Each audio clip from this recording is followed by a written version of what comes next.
tout autre domaine. Et ce groupement, donc RIA, est un groupement de mutualisation, c'est-à-dire on se rencontre à fréquence régulière et chacun donc apporte son expertise et la présente, la partage avec les autres. Voilà, donc c'est basé sur la mutualisation. Hein. D'ailleurs, je fais un appel à candidature. Hein, si quelqu'un parmi vous est intéressé pour faire un jour une présentation sur ces thèmes, qui n'hésite pas donc, à contacter donc Thomas Jumillon ou moi-même, qui pilote dans ce groupe. Ce sera avec grand plaisir qu'on écoutera votre contribution. Voilà, alors qu'est-ce que j'ai à vous dire? Alors d'autres, donc cette présentation est faite et sponsorisée par KeepCore. Donc en fait, oui, depuis la ville tour, en fait, il y a possibilité par les membres de Novae, donc c'est ouvert à tous, il y a une nouvelle qui envie à tous, de sponsoriser donc, des manifestations pour gagner en visibilité. Donc si ça vous intéresse, n'hésitez pas à contacter Novae là-dessus. Donc notamment, après la présentation, il y aura un pot qui devrait être copieux, d'après ce que j'ai compris. Ce qu'on a entendu. Donc à 8 h. Et puis, donc après, en fait, donc pour ceux qui sont inscrits, ou même ceux qui ne sont pas inscrits, donc en fait, on va au restaurant. Après, donc le restaurant est juste en face, on va partir ensemble à 9 h moins le quart. C'est juste en face, on traverse à droite, c'est à 100 mètres, donc on n'a pas besoin de prendre la voiture. Voilà. Donc, je pense que j'ai dit. Non, oui, je vais dire aussi la prochaine RIA, en fait, elle a lieu le 4 janvier. Donc là, c'est quelqu'un qui vient de Montréal. Donc, Michael vient de Paris aujourd'hui, spécialement pour faire la présentation. Un intervenant, donc il viendra de Montréal, donc il nous parlera de développement agile avec les RIA, puis il nous présentera un peu ce qui se fait sur le marché nord-américain en matière de développement, voilà, qui peut être un peu différent d'ici. Voilà, j'ai fini pour moi, donc je vous passe la parole à Michael. Merci. Bonsoir à tous. Donc, je suis Michael Chess, je travaille pour Adobe depuis 2006 et depuis 1 an et demi, je fais partie d'une équipe en fait qui représente les technologies pour s'adresser aux développeurs. Moi, je suis plus sur les RIA et les applications mobiles, donc plus sur Flex pour couvrir l'Europe. Donc, je travaille à la fois avec des clients pour les accompagner dans leur stratégie de RIA et à la fois je vais à la rencontre de développeurs PHP, Java, Flex pour les tenir au courant des nouveautés, des tendances et puis répondre à leurs questions. Donc aujourd'hui, ce que j'avais prévu, c'est de commencer en parlant de la stratégie pour Flex, aussi un rappel sur les annonces qui ont été faites ce mois-ci, parler de Flex 4.6 qui est la dernière version qu'on a lancée officiellement il y a 2 jours, vous montrer les nouveautés, etc., répondre à vos questions, coder une petite appli, aussi vous montrer un peu de code, plus pour présenter les derniers composants et un peu le processus de développement pour faire une application mobile, et terminer par quelques ressources. Alors juste pour que je situe, qui est développeur Flex déjà dans la salle? Attention, elles sont en force. Et parmi vous, qui a déjà développé une appli Flex mobile, même pour rigoler? Un peu moins, ok. Alors, rappel un peu sur ce qu'on a annoncé. On a déjà annoncé quelle est la stratégie par rapport à Flash et Flex sur mobile. Sur mobile et tablette, vous avez 2 moyens d'exécuter du Flash aujourd'hui. Soit ça se passe dans le navigateur de votre tablette, soit ça se passe en tant qu'application.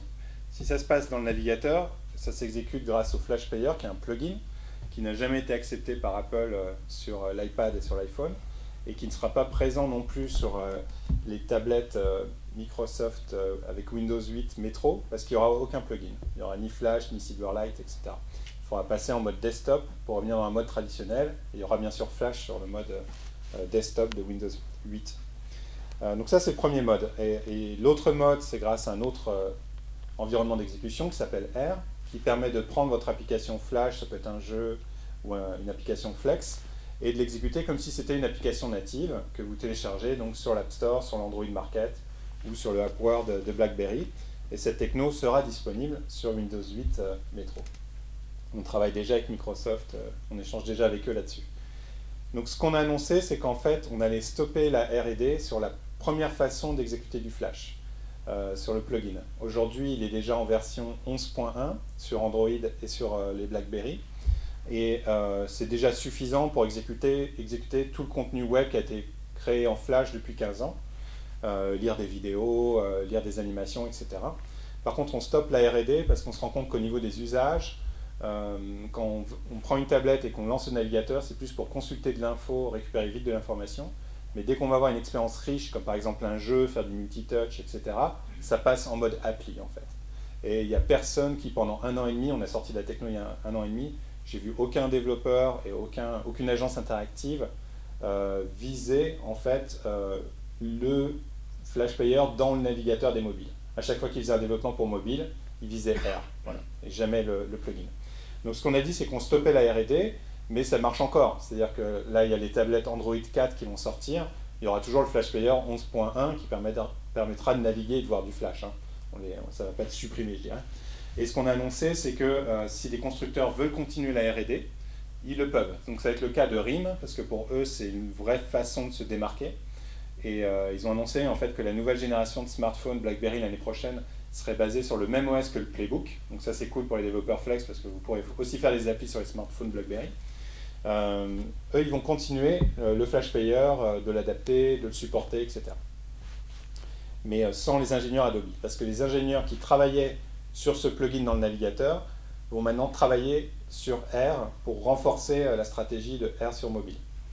Donc, par exemple, on a lancé un moteur 3D il y a peu de temps dans le Flash Player 11 qui permet d'exécuter des jeux, on dirait, de type de la même qualité qu'une Xbox dans le navigateur. Ce moteur 3D va arriver dans R sur mobile dès le début de l'année prochaine. Donc vous pourrez aussi faire des choses accélérées par le GPU, de la 3D, de la 2D, grâce à des frameworks comme Starling. Voilà. Donc toute l'innovation va être portée là-dessus. Donc si on regarde l'histoire, voilà, sur mobile, on vise des applications. Et c'est déjà là où il y a des succès. Donc si vous prenez un jeu comme Machinarium, qui est un gros succès, un gros jeu sur PC en Flash, les développeurs de Machinarium, ils ont juste repris leur développement, ils ont rajouté des gestures, multitouch, etc., pour que ça soit plus fun sur un iPad. Ils l'ont mis sur l'App Store, donc ils ont pris leur jeu Flash, ils l'ont exécuté grâce à R, et ça fait une application iPad dans ce cas-là. Et 2 jours après, ils étaient premiers sur l'App Store dans 14 pays, États-Unis, Australie, France, etc. Donc c'est là où il y a des succès. Et c'est une appli qui coûte quelques dollars, elle coûte 4-5 dollars. Mais parce qu'ils avaient déjà beaucoup de succès sur desktop, naturellement les gens l'ont acheté aussi sur iPad et c'est un gros succès. Et elle arrive sur Android évidemment parce que c'est juste le même code à relancer. Pour Flex aussi, Flex, alors ça n'a aucun impact sur la stratégie parce que Flex, on n'a jamais visé le navigateur des mobiles. En sortie de Flex, on a toujours visé R pour faire des applications mobiles. Donc PolitiFact, c'était l'application aussi sur l'App Store numéro 1 dans la catégorie News aux États-Unis. C'est une appli Flex, disponible sur iOS, Android et BlackBerry.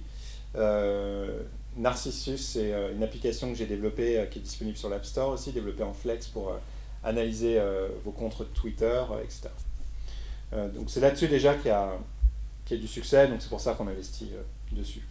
Et ça vous permet, vous, d'être une fois de plus multiplateforme.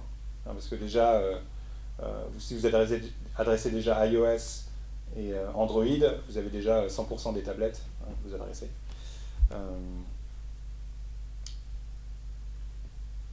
Alors, par rapport à la stratégie sur PC, il n'y a rien qui change. Okay, donc sur le desktop, Flash Player dans le navigateur, R sur desktop, ça reste stratégique là-dessus. Vous avez toujours les deux sorties avec vos développements Flex, aucun changement.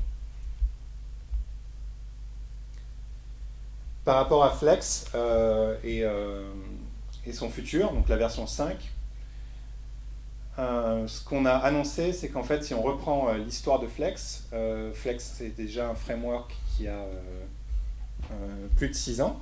Et la première version, elle avait été lancée par Macromedia. Je ne sais pas si vous vous souvenez, Flex 1 et 1.5, c'était en ActionScript 2. C'était dans Dreamweaver, qu'on connaît. Et il fallait un serveur obligatoire à 15 000 $. Pour exécuter du Flex. Donc ça n'a pas remporté un gros succès. Hein. Je me souviens, en France, on avait 2 clients. Ils sont toujours clients Flex d'ailleurs. Ils sont restés fidèles, malgré tout. Avec Flex 2, alors ça c'était juste après le rachat de Macromedia. Adobe a décidé de rentrer dans un modèle gratuit, donc vous pouviez déjà, c'était de l'ActionScript 3, donc les performances étaient bien meilleures parce que c'était dans le Flash Player 9. Le modèle était gratuit au niveau du SDK et vous pouvez publier, vous n'avez plus besoin de serveur pour appeler un web service ou n'importe quelle requête HTTP. Donc c'est là où il a commencé à avoir de l'engouement. Avec Flex 3 en 2007, on a décidé de rendre Flex open source, c'était sous licence Mozilla, hein, MPL. Donc là, ça a permis de l'adoption sur des projets stratégiques en entreprise, qui étaient rassurés de voir le code source, et ça a permis à nos développeurs aussi de mieux comprendre comment fonctionnait Flex, le framework, etc. Avec Flex 4, on a annoncé l'architecture Spark, qui vous permet de skinner facilement vos composants, donc vraiment de maîtriser le look visuel de vos composants. Et avec Flex 4.5 qu'on a lancé cet été, vous pouvez maintenant viser des mobiles, Android, iOS et BlackBerry en sortie. Donc ça, pour l'instant, voilà, c'était la roadmap de Flex. Et quand on dit que... Moi, je viens plutôt du monde PHP et Java, et quand on disait que Flex était open source, c'était un peu de l'open source sauce Adobe. Ça veut dire vous avez le droit de regarder les sources. Vous avez le droit de reporter les bugs. Et c'est Adobe qui décide si votre bug est prioritaire ou pas. C'est Adobe qui décide quelle va être la nouvelle fonctionnalité. Et en gros, ça se faisait un peu dans le secret pour qu'on puisse dévoiler à max. Et regardez, ça va sortir sur mobile. Et regardez, nanana. Et c'est une stratégie qui est bonne en fait pour créer de l'engouement et générer de l'adoption. Donc ça a marché, hein, parce que non, la communauté a doublé par exemple l'an dernier, parce qu'on génère de l'engouement, etc., etc. Par contre, sur le long terme, c'est pas rassurant quand vous êtes je sais pas, une grande banque qui est engagée, je sais pas, la dernière fois j'ai vu un projet, ils allaient engager 800 développeurs Flex sur une application de trading. Ils disaient bon, sur le long terme, on aimerait bien pouvoir contribuer parce qu'on pense être un peu stratégique aussi pour le framework. Donc il y a eu un mouvement en fait en interne dont je faisais partie qui disait bon, essayons de passer dans un vrai modèle open source. C'est quelque chose qu'on aurait dû dévoiler en fait en mars de l'année prochaine, mais grâce on va dire, aux grandes qualités de communication d'Adobe et de la panique qu'ils ont su générer, ils ont dû dévoiler les plans un peu plus tôt. Donc le plan en fait qu'on devait dévoiler, c'est de passer sur Apache, donc de passer en open source et en open governance. Open governance, ça veut dire quoi? Ça veut dire que à la fois Adobe, la communauté et les clients auront leur mot à dire sur la roadmap de Flex, et sur ce qu'il faut développer, sur ce qu'il faut fixer comme bug, etc., etc. Ce ne sera plus que piloté, pas seulement par Adobe. Okay. Tout le monde aura son mot à dire. Et pour ça, donc, on passe sur Apache. Alors pourquoi Apache? En fait, on a fait une tentative il y a déjà 1 an pour faire rentrer la communauté avec une fondation qui s'appelle Spoon, qui est la réunion en fait on va dire de stars, des développeurs stars en Flex, principalement aux États-Unis, qui disaient nous on veut contribuer, on a plein d'idées, etc., etc. Et à l'époque, en fait, alors pourquoi il s'appelle Spoon? C'est en fait parce qu'ils ne pouvaient pas faire du fork dans le SDK, voilà, tout simplement. Donc en gros, ils allaient faire une branche séparée, travailler dans leur coin pendant 6 mois, et tous les 6 mois, on allait se réunir avec Adobe, et on allait piocher, on allait faire le marché. Donc ce n'était pas, quand on connaît l'open source, un modèle très efficace. Mais ça montre aussi le manque de culture qu'il y avait avec l'open source à l'époque.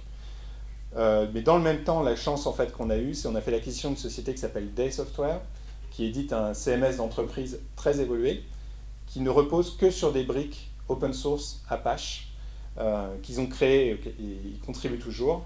Donc des solutions comme Felix, Sling dans le domaine de l'ESGI Java, Jackrabbit qui est un repository XML qui est léger et qui est utilisé par de nombreux développeurs Java, projet Lucene aussi par exemple, moteur de recherche, ça vient aussi de Day. Et quand on a racheté en fait Day, on s'est aperçu qu'Adobe était un des plus gros, voire le plus gros contributeur Apache en fait sur les projets.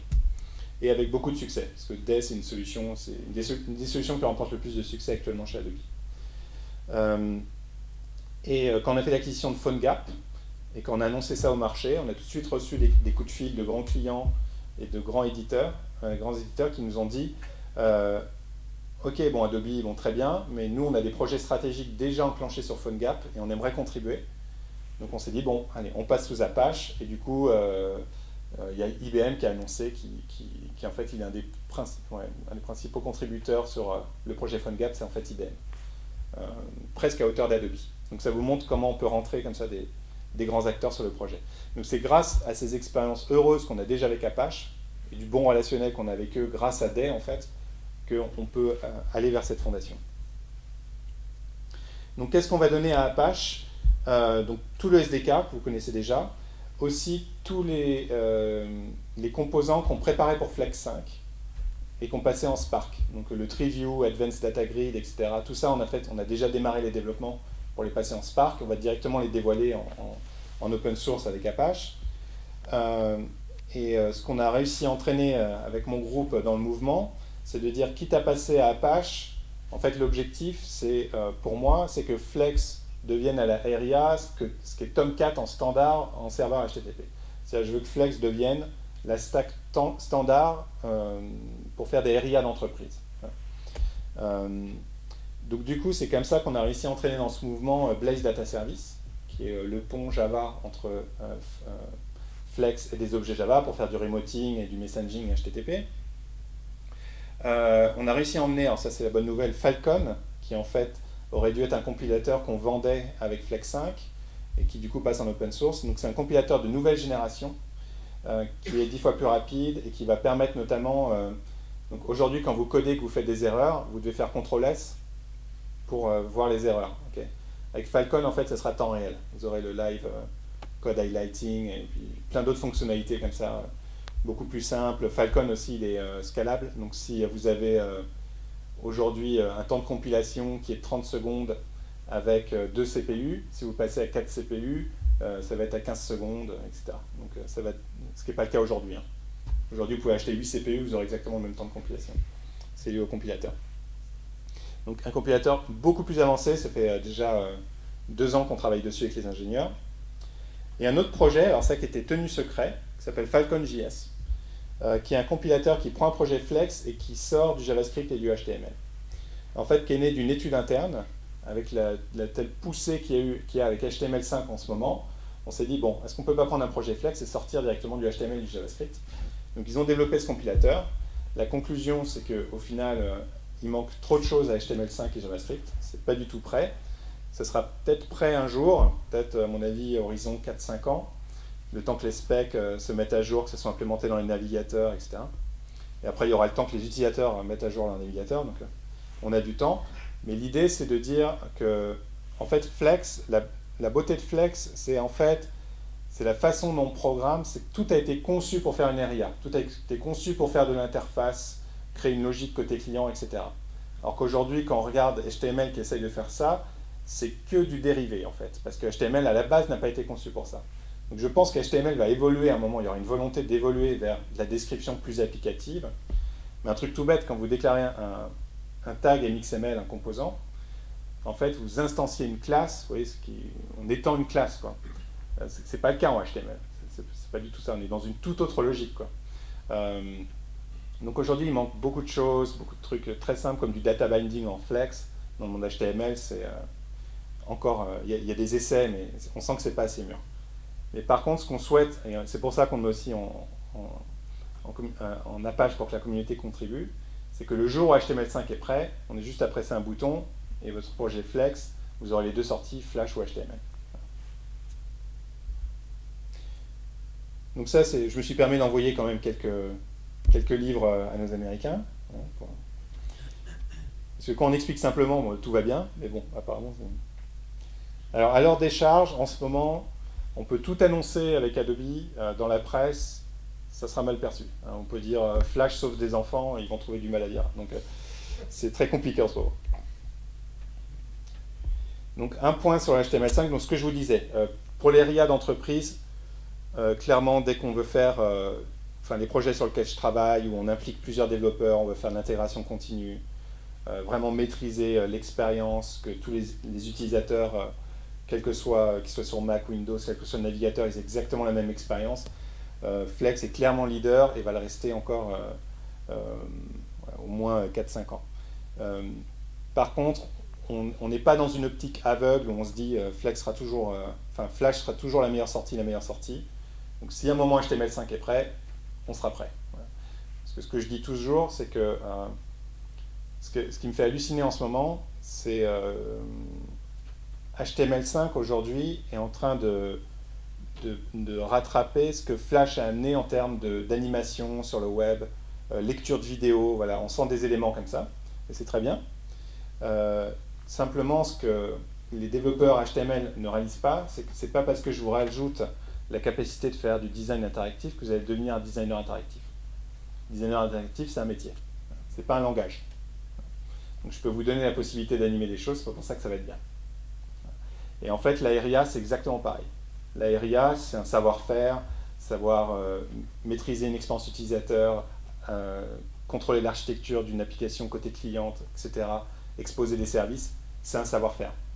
Et développeur de ARIA avec Flex, c'est un savoir-faire. Donc, si à un moment ça sort du HTML et JavaScript, à la limite, tant mieux, quoi. Au niveau mobile, par contre, on a racheté PhoneGap. Alors, pour ceux qui ne connaissent pas, donc R, c'est l'enveloppe qui vous permet de prendre un développement Flash, un développement Flex, et de l'exécuter en application native. PhoneGap, c'est pareil.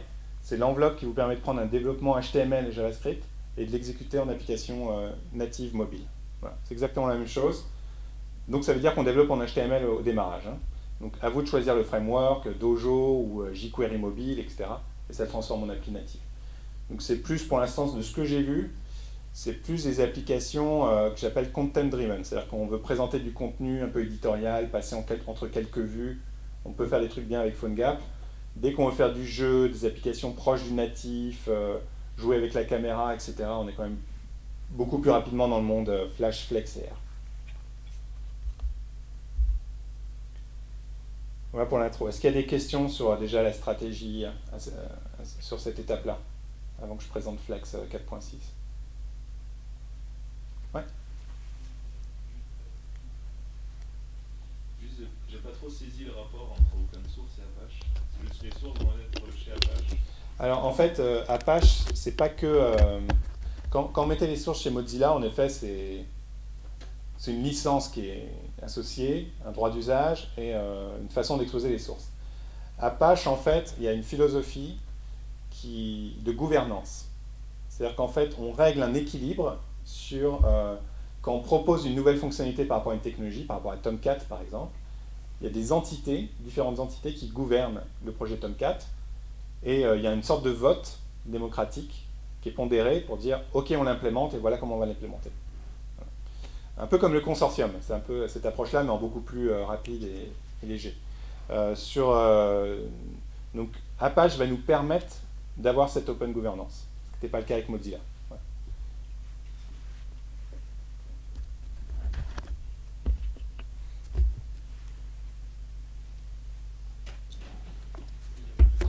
Ouais.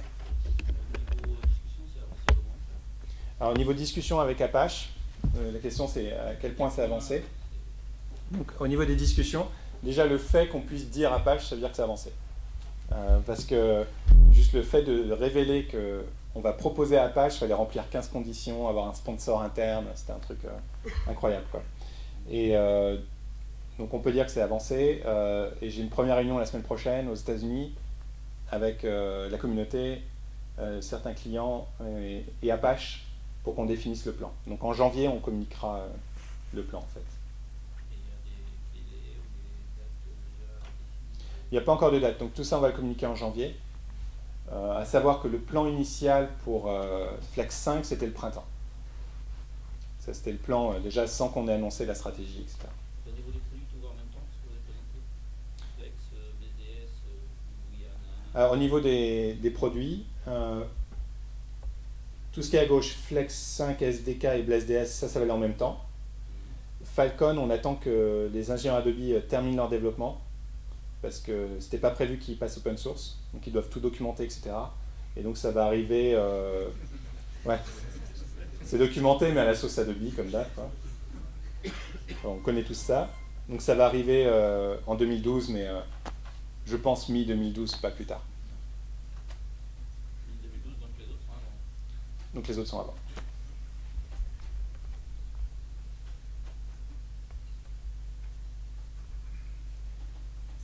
Ok, alors je vais présenter Flex 4.6, qui est juste une amélioration de Flex 4.5. Donc ceux qui ne connaissent pas, je présenterai aussi la philosophie, on va dire, derrière Flex 4.5.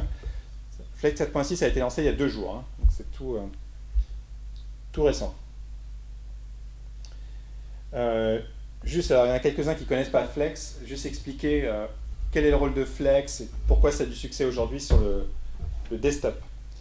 Donc ça, c'est juste, bon, c'était histoire de montrer un exemple. C'était la façon dont interagissaient les personnes qui sont au support chez Adobe. Donc si vous avez un problème avec Photoshop, par exemple, et vous appelez la hotline, on s'est intéressé à eux pour voir comment améliorer la résolution d'un case. Et en fait, on s'est aperçu qu'ils devaient jongler entre 5 interfaces différentes. Alors là, je charge Adobe, mais vous êtes dans n'importe quelle entreprise, c'est comme ça, n'importe quelle banque, etc. Ils devaient jongler entre SAP et CRM. Alors, je ne sais pas si vous avez déjà eu la chance d'interagir avec des interfaces SAP. Là, il y a du travail pour les flexeurs. On a du travail pendant 15 ans. Un autre service SAP, alors je ne sais plus c'est lequel, avec l'interface du CTI qui leur permet de répondre au téléphone avec une feuille Excel, etc. etc. Et ils jonglaient, etc. Et quand on allait en fait les observer sur leur lieu de travail, il y avait des post-it partout, ils lançaient Notepad pour faire des copier-coller. Enfin, pas efficace. Donc, en optant pour une méthodologie de Design-Driven Development, l'objectif c'est, et c'est souvent ça avec Flex, c'est j'arrive à concevoir une expérience qui communique toujours derrière avec différents services. Donc ça communique toujours avec SAP derrière, avec la base de données, avec le CTI, etc. Avec le CRM. Mais l'utilisateur a une expérience consistante. Donc ça, c'est l'expérience qu'il a aujourd'hui, où il va pouvoir déclarer « je suis prêt à recevoir un appel ». Voilà. Il va avoir des wizards pour sélectionner les produits. Donc c'est des chemins en fait qui sont très classiques pour lui, qui rajoute au panier, puis il va dire maintenant il faut identifier le client, il va rentrer son nom. Ça va chercher dans SAP CRM, il va pouvoir le retrouver, et puis là ils ont développé un composant riche pour voir l'historique des interactions avec le client et d'évaluer sa courbe de satisfaction. Donc au début il n'est pas content normalement, puis au fur et à mesure ça doit aller un peu mieux. Et rajouter des notes, etc. Donc projet typique Flex, on se concentre sur l'expérience utilisateur, et Flex permet d'industrialiser le développement de ces écrans. Et dans ce cadre-là, donc, dès le premier mois, ils ont amélioré de 15% le temps de résolution d'un case. Ils ont amélioré de 15% la satisfaction client, qui est un indicateur très important. Et ça prenait 10 jours pour former quelqu'un au support, maintenant ça prend une journée. Voilà. Multiplié par 300 personnes, etc. Donc on voit le retour sur investissement juste en se concentrant sur ce qu'on appelle l'expérience utilisateur connectée au système d'information. Donc c'est pour ça que Flex, voilà, il y a plein d'exemples, remporte beaucoup de succès sur le desktop. Parce que, encore la dernière fois, je suis allé voir mon conseiller bancaire, et pour faire juste un virement, il est passé entre 5 écrans, dont à un moment j'ai vu du client-serveur, du mainframe, une interface VB, une interface web. Donc 4 technologies différentes juste pour déclarer une transaction.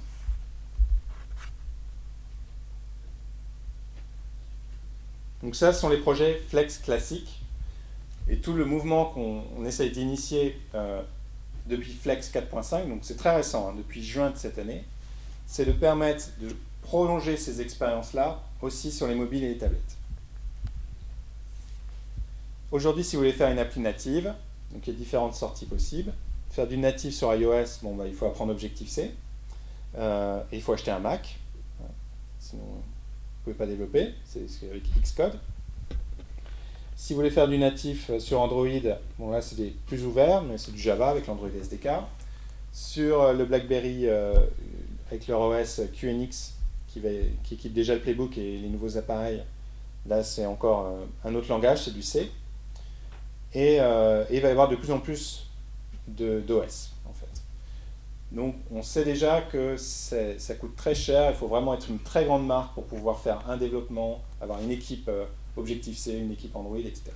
Donc c'est pour ça qu'on essaye de se concentrer sur je développe une fois et ça va faire des sorties natives. Donc ça c'est un peu la promesse qu'on a avec Flex, c'est de développer avec un langage, une fois, on partage une source de code et hop, ça vous fait de l'appli native iOS, l'appli native Android et le fichier bar pour les BlackBerry.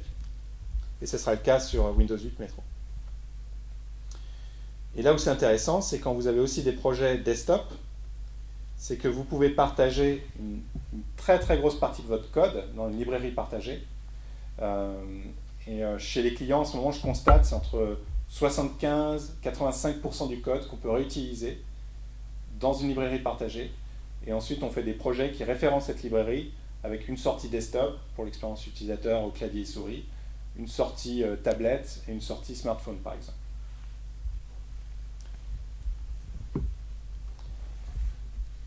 Donc, pour faciliter le développement d'applications mobiles, parce que ça n'a juste rien à voir avec une application traditionnelle, on a aussi une nouvelle architecture maintenant dans Flex, par exemple avec le View Navigator, parce que quand on regarde une application, alors c'est vrai sur smartphone, c'est surtout on empile des vues et on navigue entre les vues. Donc on charge une première vue avec une liste d'employés, on sélectionne un employé, ça va charger une nouvelle vue avec le détail sur cet employé, et Flex pour vous va automatiser pas mal de choses. Déjà, il va vous faire une transition que vous pouvez après ensuite étendre ou modifier, mais une transition entre les vues. Il va détruire par défaut la première vue de la mémoire pour libérer la mémoire. Si vous pressez le bouton retour, automatiquement, ça va revenir à la vue qui était avant dans la pile, détruire la seconde vue de la mémoire, etc., etc. Et ça va persister la donnée automatiquement. Donc ça vous permet de faire des applis ultra rapidement. Et il y a différents... si vous regardez, si vous avez déjà fait du code Objective-C ou joué avec l'Android SDK, Flex gère très très bien déjà tout ce qui est layout, c'est la mise en page. Le fait de dire mon bouton est toujours à 10 pixels du bord à droite, par exemple, c'est pas possible en Android SDK, par exemple. Il faut le coder à la main. Voilà. Alors qu'en Flex, on le fait déjà sur le bureau. Donc tout ce qui est mise en page, layout flexible et dynamique, vous pouvez le garder évidemment sur mobile. Donc pour gérer les différentes résolutions d'écran, c'est assez simple, on peut se dire avec Flex. Par contre, il y a un challenge, un défi qu'on n'a pas identifié, c'est la densité des écrans, donc le nombre de pixels par centimètre. Donc ça, c'est un problème en général, quel que soit le langage en développement mobile. Si vous déclarez un bouton de 150 pixels par 40, voilà comment il va apparaître sur votre poste de développeur. Voilà comment il apparaît sur une Galaxy Tab, sur Android 2 ou un HTC Desire 2 parce qu'on a 240 dpi, et sur l'iPhone 4 avec le Retina Display, voilà comment il apparaît. Et le problème, c'est cliquer sur le bouton. C'est ça le problème. Parce que la taille du doigt ne change pas. Donc, c'est très dur sur la haute définition de cliquer dessus. Et là, avec un bouton, je suis généreux. Essayez d'imaginer avec une checkbox, avec un formulaire text input. Et c'est des expériences qu'on a déjà quand on surfe sur le web. Vous savez, on est obligé de zoomer et tout pour remplir un formulaire. C'est insupportable de remplir un formulaire sur un smartphone web quand il n'a pas été pensé pour s'adapter. Donc ça, c'est le type d'expérience qu'il faut évidemment éviter. Donc on peut se dire, ah bah génial, je vais prendre le dynamic layout dans Flex, je vais prendre par exemple un texte RIA, et je vais dire, automatiquement, il va prendre 100% et 100% de la vue. Donc comme ça, quand la résolution augmente, tout va bien, mais quand la densité augmente, le texte va être tout petit, donc ça va devenir illisible. Donc il y a différentes choses à gérer, et donc on a introduit dans Flex une nouvelle fonctionnalité qui s'appelle le Automatic Scaling. Vous avez juste à dire, mon application, je l'optimise pour 160 dpi. Et au runtime, le framework va détecter, si je suis à 240 dpi, alors je multiplie tous mes composants par 1,5, et en Retina, je multiplie tout par 2. Donc ça va très bien marcher parce que tous les composants Flex sont des vecteurs, vectoriels, donc il n'y aura pas de déperdition de qualité. Le texte, ça va automatiquement changer la taille du texte, donc ça va être facile. Le problème, c'est si vous mettez des icônes, des bitmaps. Là, vous allez avoir l'effet crispy qui va apparaître. Donc pour ça aussi, quand vous déclarez maintenant sur votre projet mobile une source bitmap, vous avez un nouveau paramètre qui s'appelle multi-DPI bitmap source, où vous dites, voilà ma source en 160 dpi, ma source en 240, ma source en 320. C'est 3 fois plus de travail pour le designer. Donc si vous avez un designer avec qui vous travaillez pour faire des bitmaps, il faut toujours qu'il fasse 2 fois plus grand que ce qui est prévu. Okay, donc il fait 2 fois plus grand, ça va être le 320 dpi, il diminue par 1,5, et puis par... Enfin, non, c'est pas ça, mais... Enfin, vous m'avez compris. Il fait les 3/4 et la moitié, et puis ça va marcher. Donc ça vous permet avec un seul projet Flex d'avoir la même expérience et surtout une expérience de qualité, quelle que soit la résolution de l'écran et l'OS et la densité de l'écran. Par défaut, dans le SDK, donc on a rajouter des API mobiles. Vous pouvez faire du multitouch, géolocalisation, accéder à la caméra, prendre des photos, ou filmer, accéder au microphone, jouer avec l'accéléromètre. Il y a une base de données locale SQL. Voilà. Beaucoup de choses qui sont disponibles. Mais des fois, on était bloqué. Donc, les premiers projets Flex qui sont apparus vers septembre, etc., des fois, on pouvait perdre des projets parce qu'on nous demandait, voilà, il faut accéder à la liste des contacts. Ou bien, il faut accéder, il faut faire vibrer le téléphone. Et ce n'était pas dans l'API de Flex. Donc, on était coincé. Donc là, ce qui arrive avec Flex 4.6, c'est quelque chose qui s'appelle les Native Extensions. Où en fait, vous allez pouvoir développer une librairie native en C ou en Java pour Android et pour iOS et pour BlackBerry. On vous fournit les librairies C ou Java pour communiquer avec un pont qui est en ActionScript, où vous pouvez échanger des objets, échanger des événements. Vous signez ça, ça fait un package qui s'appelle un ANE, ActionScript Native Extension, que vous pouvez importer comme une librairie classique, un SWC, un SWIC, dans votre projet Flex et communiquer avec. Et ça, la grande force de ce modèle-là, c'est que dès qu'un développeur développe une Native Extension, il a juste à la mettre sur le blog, sur son blog ou sur le site d'Adobe, et tout le monde peut en profiter. C'est juste un fichier importé. Donc là, il y en a qui ont développé le gyroscope, il y en a qui ont développé la vibration, les notifications, il y en a qui ont développé même la communication. Alors, c'est pas pour mobile, parce que ça marche aussi sur Windows et Mac. Il y en a qui ont développé hier la communication avec Kinect de Microsoft. Donc, vous branchez la Kinect, et dans votre projet R sur desktop, vous communiquez avec. Donc, il n'y a plus aucune limite. En termes de déploiement, il y a aussi une nouveauté qui vient avec Flex 4.6 et R3. C'est que maintenant, vous avez le choix quand vous déployez votre application. Sur Android, vous savez peut-être, il y a un runtime qui est séparé. C'est-à-dire qu'il faut d'abord télécharger Adobe Air sur l'Android Market. Et une fois qu'il est là, vous pouvez télécharger et exécuter vos applications Flex. Ça embête certains de nos clients qui souhaitent tout avoir dans un seul fichier, même s'il est plus gros. Donc maintenant, vous avez le choix. Vous pouvez dire, je package une application pour Android qui va embarquer le runtime R. Ça vous permet aussi de maîtriser la version. Si vous avez une version en avance R3.2 parce que vous êtes dans le programme pré-release par exemple, vous pouvez l'embarquer dedans et ça marchera partout. Sur QNX, bon, c'est pas trop un problème parce que R est installé par défaut. Vous pouvez même pas le désinstaller, sinon la tablette ne marche plus. Et sur iOS, on n'a pas le choix parce que le runtime séparé, ça n'existe pas. Donc, on n'a pas le choix. Il sera toujours embarqué avec votre appli. Et avant de vous faire la démo, donc voilà ce que je vais vous démontrer, ce sont juste des nouveaux composants qui sont introduits dans Flex 4.6. Split View Navigator, Callout, Spinner List, voilà. Donc je vais essayer de vous montrer rapidement tout ça.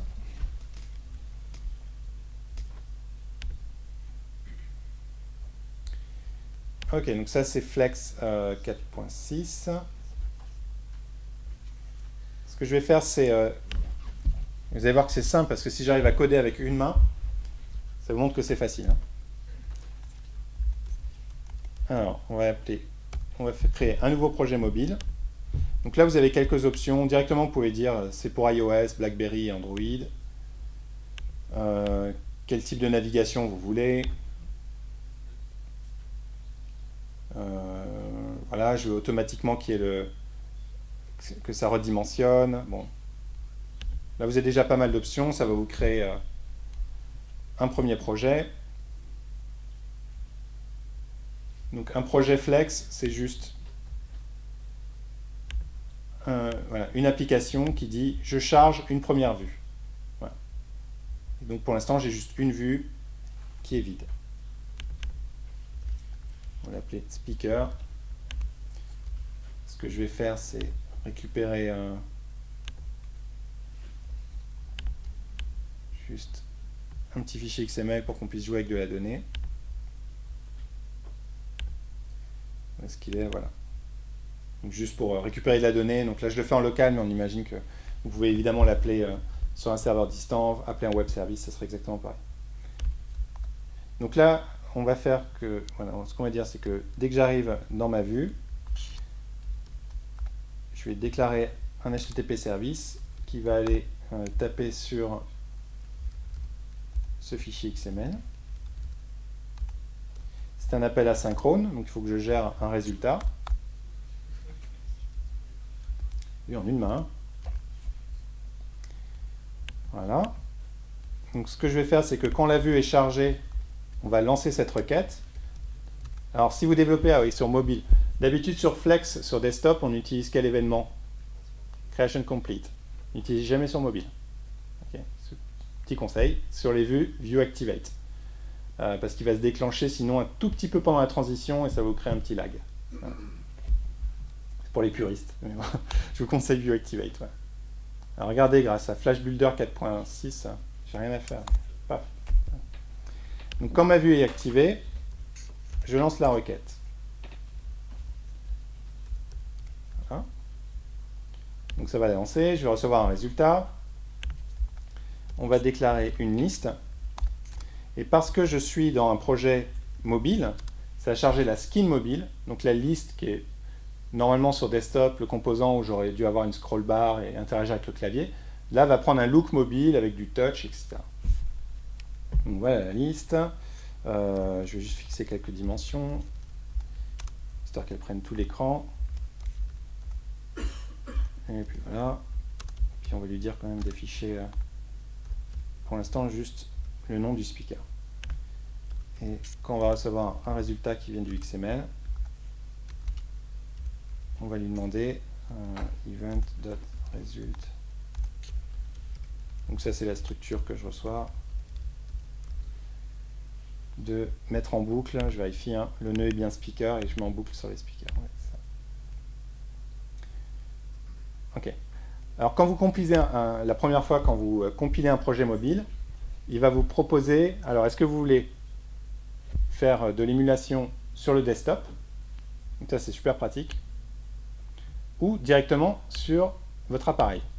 Donc là je vais dire le desktop, là il vous propose plein d'appareils, c'est juste pour changer la résolution en fait.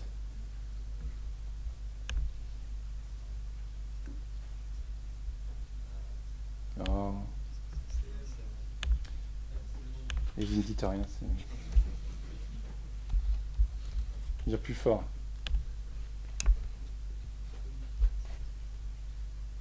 Voilà. Donc, parce que c'est un projet mobile, j'ai le comportement d'une liste sur mobile avec ce qu'on appelle le rebond, le smooth scrolling, etc. On vous fournit aussi dans Flex 4.6 la possibilité de créer des items renderers qui sont automatiquement optimisés pour mobile. Alors je vais vous expliquer pourquoi. Donc on va faire un item renderer. Voilà. On va l'appeler my item renderer dans le package views. On va afficher le nom du speaker, on va afficher sa société. Ça c'est les propriétés du XML. Hein.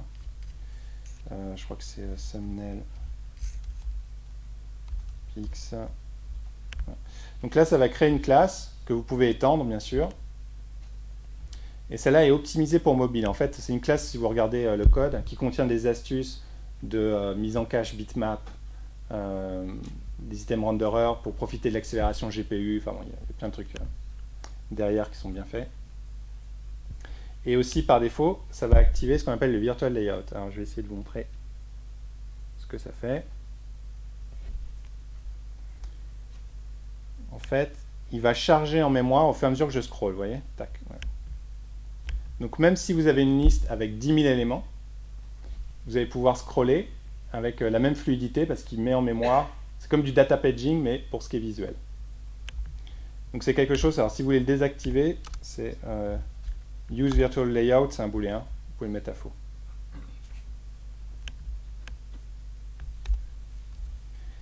Et après vous continuez, donc ça c'est la première étape, et vous dites bon, quand je vais sélectionner un speaker, j'ai besoin de charger une nouvelle vue, et donc vous continuez, vous êtes dans votre package vue, vous dites je crée un nouveau composant, qui étend la vue, ok, speaker detail.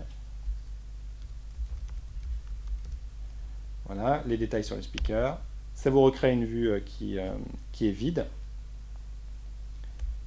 Et vous avez juste à dire, bon, bah, quand je clique sur la liste, j'utilise une nouvelle propriété qui s'appelle Navigator. Les navigateurs, c'est ce qui va vous permettre de supprimer et de rajouter des vues. Donc, vous allez dire, je vais pousser une nouvelle vue, qui va être views.speakerdetails. Et vous pouvez passer à cette vue de la donnée. Donc, par exemple, là, je vais donner juste à cette vue un sous-ensemble de toute cette liste, qui va être juste des informations relatives à ce speaker.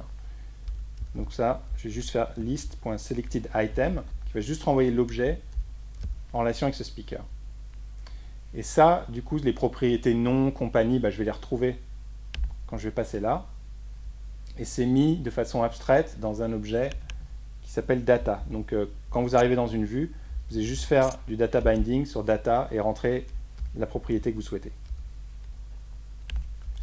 Et ensuite, voilà. Alors, ce que je n'ai pas montré aussi si vous débutez en Flex, c'est que vous pouvez passer, même pour un projet mobile, en vue design, sélectionner un appareil pour voir comment ça se passe sur 3G, un iPhone 3GS, en portrait, en paysage, et dire, bon, super, je vais mettre une image ici, qui va toujours être au centre de l'écran, donc vous pouvez réutiliser les propriétés classiques de Flex, qui va toujours faire 100 pixels par 100 pixels, qu'est-ce qui se passe. Donc ça vous génère le code. Et là, vous pouvez faire du data binding sur la source, pour dire ça va être renseigné par ce que me renvoie la vue.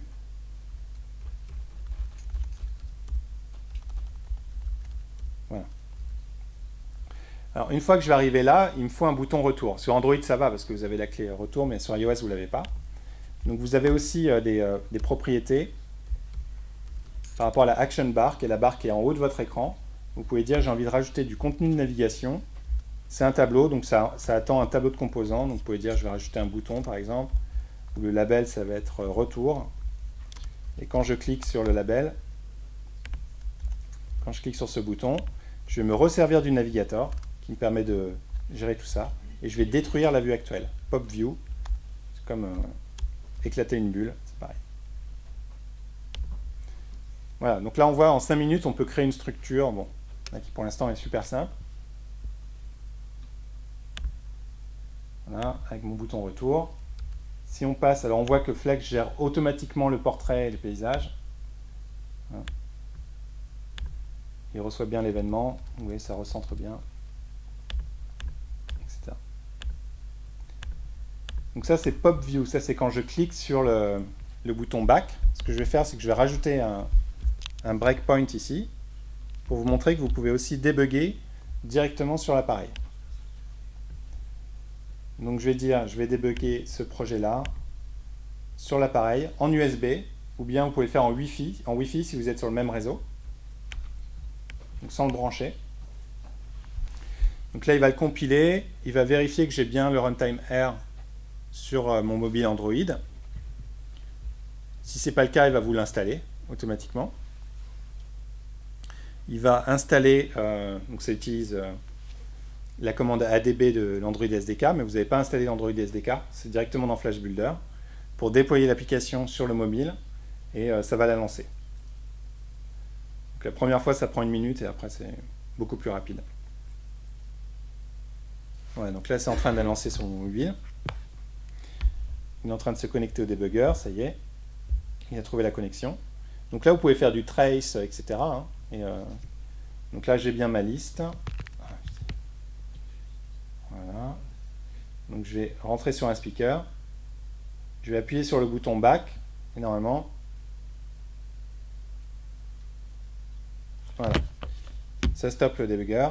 Je peux rentrer en perspective debug, analyser ce qui est dans la mémoire du programme, les variables, etc. etc. Alors sur Android, c'est super simple parce que vous avez juste à brancher l'appareil. Vous pouvez aussi débugger sur un iPhone ou sur un iPad. Simplement, il faut générer l'IPA de debug, le déployer sur l'appareil grâce à ce logiciel professionnel d'entreprise qui s'appelle iTunes. Et une fois que c'est déployé, même système, vous débuguez par socket, etc. Donc c'est un peu plus pénible sur iPhone et iPad, mais ça fonctionne aussi. Donc j'en parlais cet après-midi avec KeepCore, ils font un peu comme moi. En fait, on développe et on débug sur Android, et à la fin on vérifie que ça se passe bien sur iOS, on ajuste. Et puis...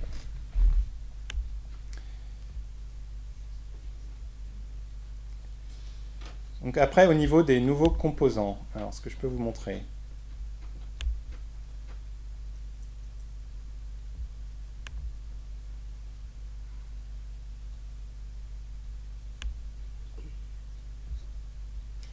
Donc ça, alors si vous avez une tablette Android, vous pouvez déjà jouer à ce jeu-là, qui s'appelle Game of Flex, qui est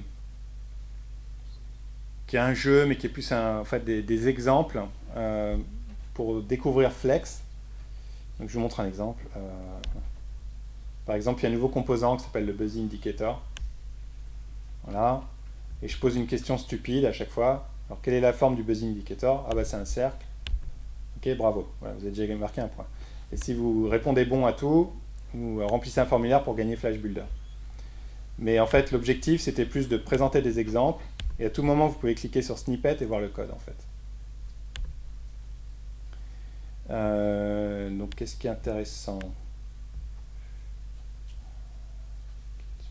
Donc, vous avez la géolocalisation, etc. Mais bon, ça, c'est pas très compliqué. Ah, celui-là, il est beau. Donc, ça, voilà un nouveau composant Flex 4.6, inspiré d'iOS, qui tourne avec les mêmes perfs sur iPad. Voilà, vous pouvez changer la mise en forme, etc. Donc, si on regarde le code, c'est juste un composant qui s'appelle Dead Spinner.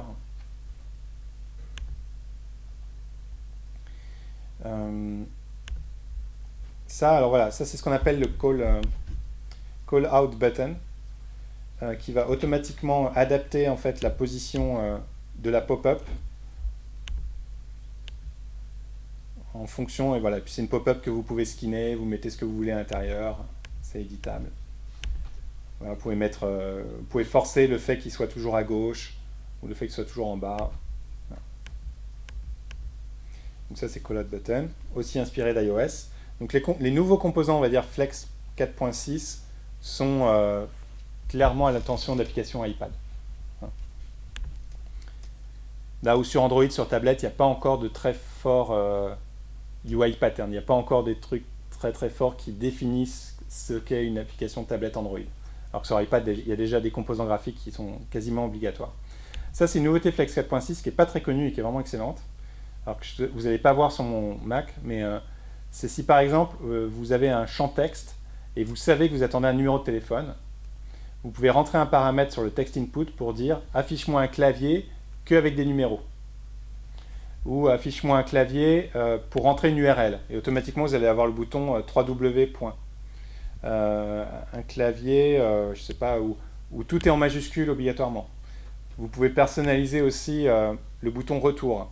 Si c'est un champ de recherche, vous dites bah, le bouton retour, il faut que ça soit le search, et du coup il y aura la loupe qui va apparaître sur Android quand vous cliquez sur le bouton Enter.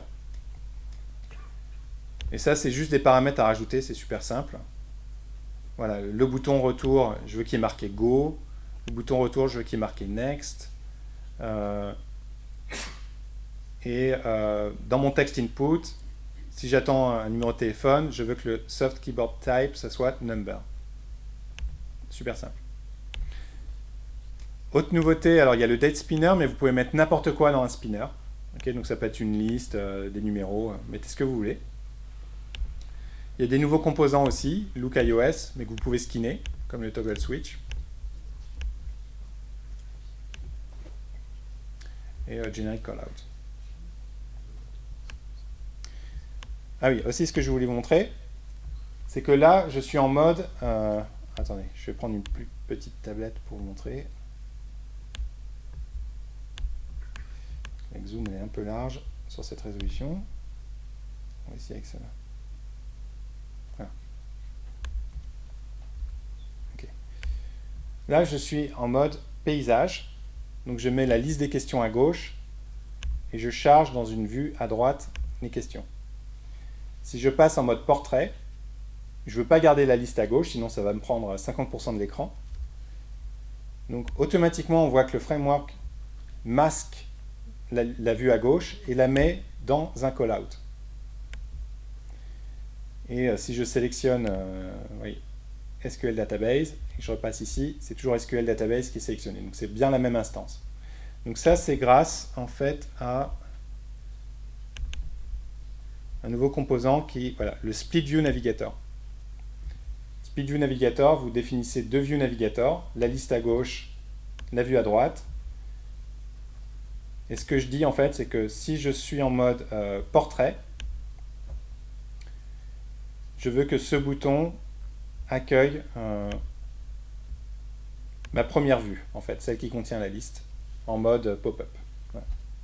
Donc juste ça, ça vous gère automatiquement la structure, portrait, paysage, etc.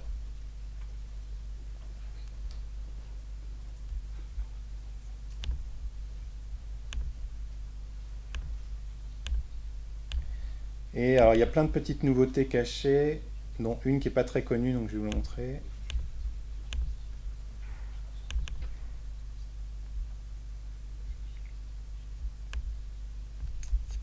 Voilà.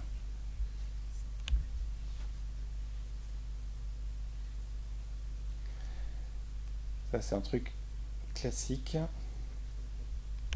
Ok. Donc ça, c'est le comportement d'une liste par défaut avec Flex. Vous mettez des éléments, vous commencez à scroller avec le doigt, et vous ne savez pas à quel moment ça va s'arrêter. Vous n'avez pas la maîtrise du momentum. Donc là, on voit que la liste, elle s'arrête en plein milieu. Donc maintenant, vous avez deux modes disponibles sur n'importe quelle liste. Donc ça peut être des images, ça peut être du texte, etc. Vous avez un premier mode qui est le page scrolling. Donc si vous le passez en mode page scrolling, quel que soit le mouvement, la vitesse, ça passera à l'étape d'après. Voilà, quoi qu'il arrive. Donc là, on voit, j'ai encore un petit décalage. On va régler tout de suite. C'est que vous pouvez régler aussi le snap. Donc, quand je snap, est-ce que je veux que ça soit centré? Est-ce que je veux que ça s'arrête au début, à la fin? Donc ça, c'est pratique aussi sur les listes verticales. Quand vous scrollez des éléments, vous les faites défiler et vous voulez toujours que le premier élément il soit affiché à 100% et pas à moitié, quoi. Ça, vous pouvez les régler avec ça. Donc là, je vais faire un center, par exemple.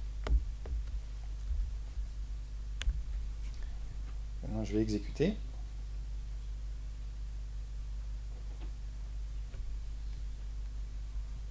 Et là, il va toujours s'arrêter, quoi qu'il arrive, en centrant l'élément. Il va calculer la vitesse et le momentum.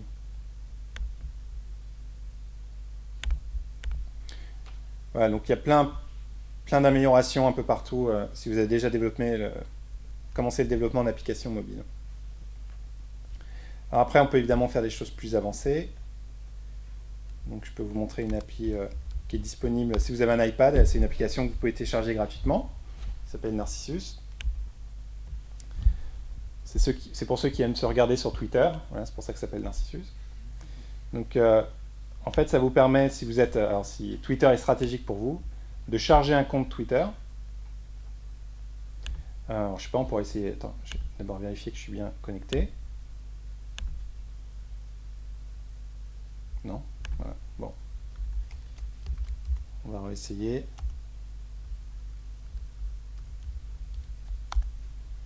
J'ai bien fait de vérifier.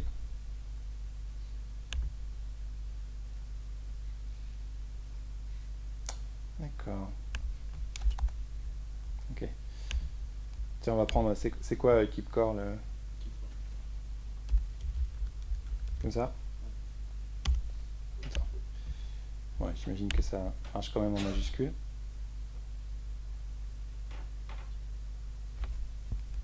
Ou pas.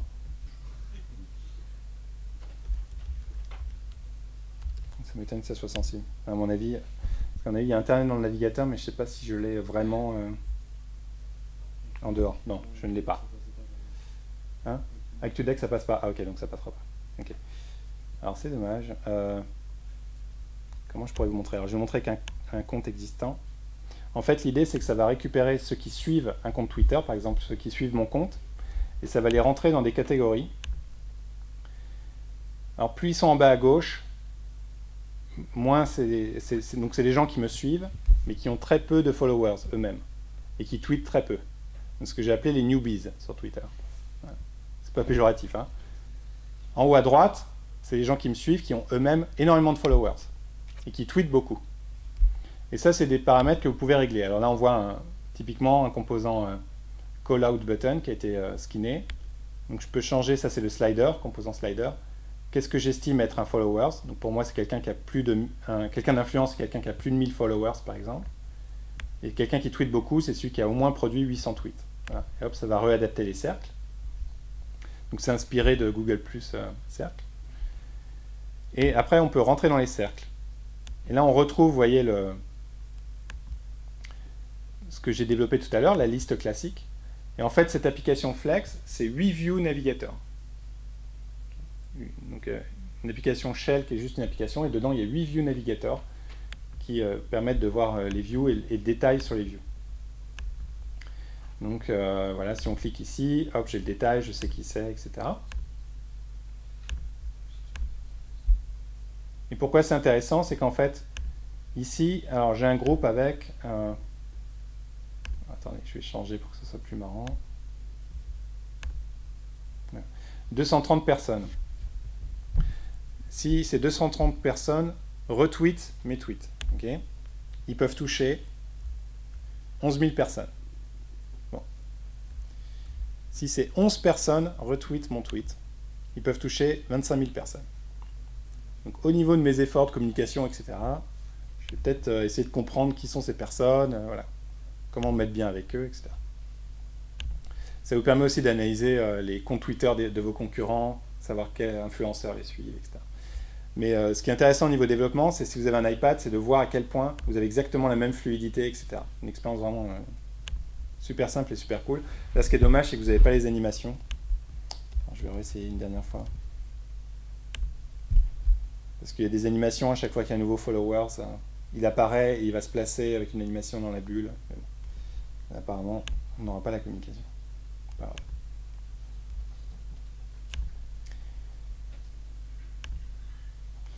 Alors d'autres applis, ouais, PolitiFact aussi, c'est une application Flex, vous pouvez télécharger, bon il y en a plein. Radio Extract, c'est une application que j'ai développée pour cette radio, qui est disponible sur iPhone et sur Android. Et c'est du son gratuit streamé depuis FMS, donc c'est intéressant, vous pouvez télécharger aussi, et c'est du Flex 4.6.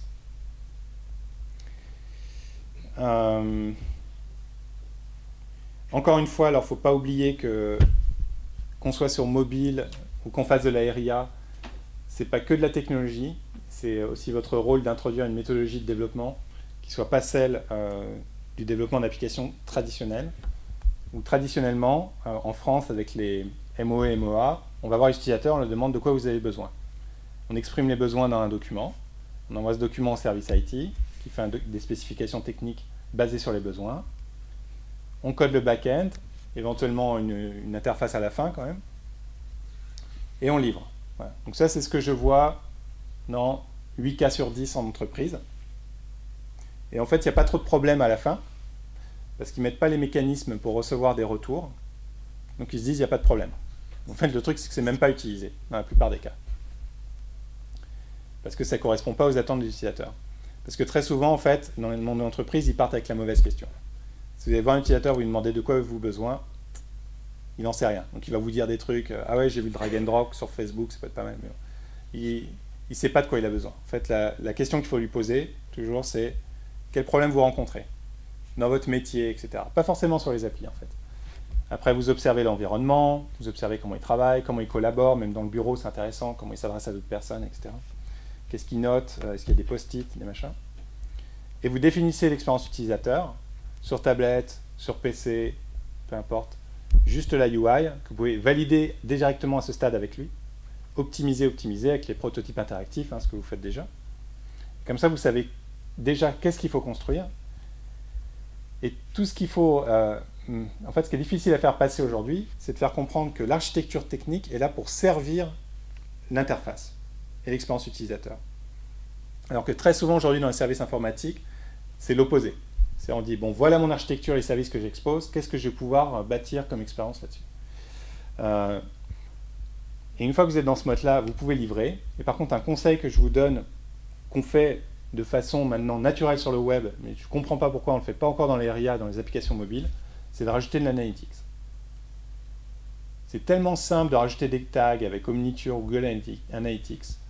j'ai vu tellement... il n'y a pas longtemps, je suis allé voir un client, il me montrait une RIA Flex, il y avait 15 onglets. Et c'était un peu chargé, du coup.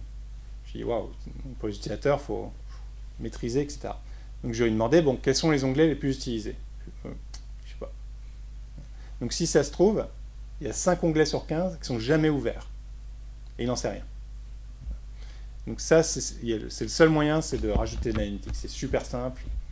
Ça prend une journée pour une application ultra complexe. Et au moins, vous avez des vrais indicateurs pour optimiser, rentrer en mode agile, etc. Et encore une fois, maintenant avec Flex, quand vous visez le mobile et les tablettes, je pense que le premier domaine où ça va rendre service, c'est les applications métiers. Donc, si vous faites des applications grand public, avec de la réalité augmentée, etc., on n'est pas du tout sur... c'est pas là où on va jouer. Très souvent, ça va être plus simple de faire du natif, etc. Par contre, des applications, on manipule la donnée, on exprime la donnée avec des dashboards, on est sur le terrain, on prend une photo haute résolution, on rajoute des annotations graphiques qu'on partage en temps réel, faire un vidéo chat avec la caméra, etc. Tout ça en Flex, ça se fait très facilement. Et c'est très facile de le faire aussi sur tablette. Et en plus, c'est multiplateforme. Parce qu'un point aussi que les services informatiques n'ont pas encore senti arriver, parce que j'ai discuté avec quelques DSI sur ce sujet-là, c'est que autant pendant l'ère du PC, on pouvait imposer à tous les employés, voilà, vous êtes sur Windows XP SP3, c'est l'environnement standard, c'est la stack. Voilà. Autant avec les tablettes, ça ne va pas se passer comme ça. Les tablettes, vous allez en recevoir à Noël, machin va recevoir un iPad, lui va recevoir un Kindle Fire, lui va recevoir une Android, etc. Et ils vont venir, ils vont dire voilà, j'aimerais me connecter et interagir avec le CRM. Donc ça va être très très dur d'imposer et de dire non, non, nous on prend que ceux qui ont les iPads. Ça va être très mal perçu. Donc le multiplateforme, ça va être un vrai sujet sur les tablettes. Un vrai sujet.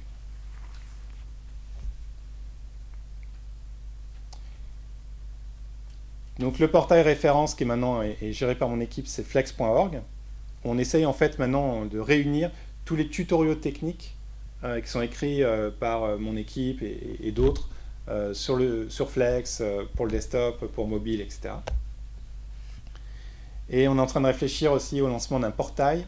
On va référencer tous les projets Flex mobile.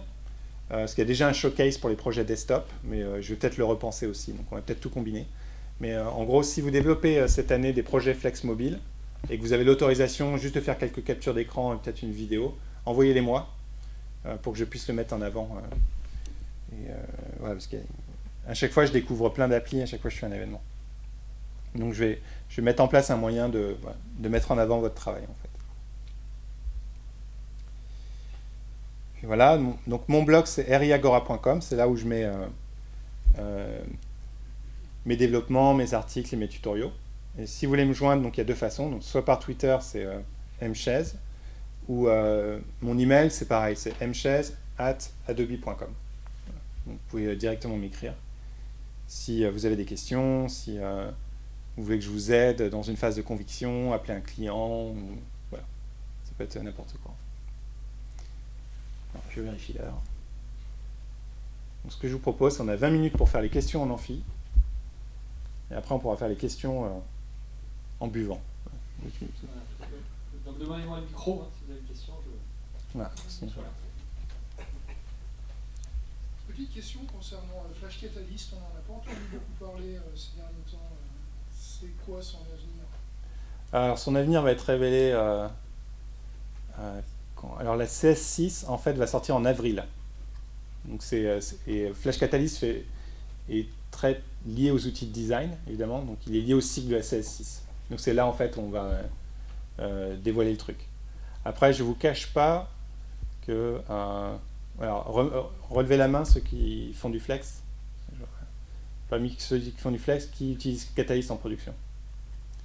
Voilà, vous êtes tout seul. Donc je vous cache pas que c'est en fait un produit qui a une très bonne vision, mais qui s'adresse à trop de métiers. C'est-à-dire que Catalyst, on peut s'en servir pour faire du prototype interactif, on peut s'en servir pour skinner un composant, on peut s'en servir pour skinner préparer une application générale et rajouter du code après. faire un round trip à moitié ou un round trip global. Enfin bon, il y a plein d'usages. Donc là, l'objectif avec Catalyst, c'est de le faire cibler que sur certains usages et porter d'autres usages directement dans Flash Builder, d'autres directement depuis Photoshop ou Illustrator, etc. Donc, mais tout ça, on va l'annoncer l'année prochaine. C'est vrai que le côté pratique du skinnage de composants, c'était assez bien. Ouais, pour skinner les composants, c'est cool. C'est super cool. Surtout dans cette optique-là que Ok. Mais en fait, ce que je pense, c'est que skinner un composant, on pourrait faire un truc, on le fait directement depuis Photoshop ou Illustrator, avec un panel personnalisé. On verra. Il y a des grands débats sur Catalyst en interne. J'ai 2 questions. Ouais. Alors, la première, c'est quand est-ce qu'on aura tout en Spark? Alors, tout en Spark, avec Flex 5 et ce qu'on va partager, il y aura 95% qui sera passé en Spark. Même des trucs genre la View Stack, des trucs comme ça qu'on utilise sur desktop. Tout ça, ça passe en Spark. Et la deuxième, c'est ce qui est bien quand on développe en Flex, c'est qu'il suffit de faire un petit F5 dans le navigateur et on voit la mise à jour. Est-ce que pour le développement d'applications en R, il y a un truc comme ça qui existe? Alors, le problème, R sur desktop, vous avez une mise à jour, une update API. Donc, vous pouvez checker sur le serveur est-ce qu'il y a quelque chose de nouveau et lancer une install automatique. Par contre, sur mobile, le problème, et c'est pas lié à Flex. Par exemple, une application sur iPhone ou iPad, s'il y a une nouvelle version, vous allez être signalé dans l'App Store et ça va être à vous de faire l'update. Sur Android, ce qui est pas mal, c'est qu'il y a une case à cocher, mais il faut que l'utilisateur la coche pour automatiquement mettre à jour. Donc on est sur un modèle, pour moi, qui est vraiment moins bien, mais c'est comme ça. On peut rien y faire. C'est pas lié à Flex. En fait, je me suis mal exprimé. Ah pardon, alors c'est pour faire quoi?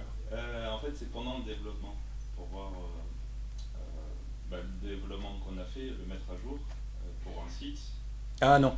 Au lieu d'appuyer sur le bouton lecture. Ah ok, je suis dire. C'est-à-dire que tu déploies sur le serveur et tu fais F5 pour charger la nouvelle version. Non, avec R à chaque fois, ça va lancer le runtime. Ça va le fermer et le relancer. Il n'y a pas. Par contre, R, en mode émulateur, vous allez voir, va évoluer. Par exemple, sur desktop aujourd'hui, vous ne pouvez pas simuler l'accéléromètre, vous ne pouvez pas simuler la géolocalisation, etc. Donc le runtime, l'émulateur, je peux vous montrer, j'ai un screenshot.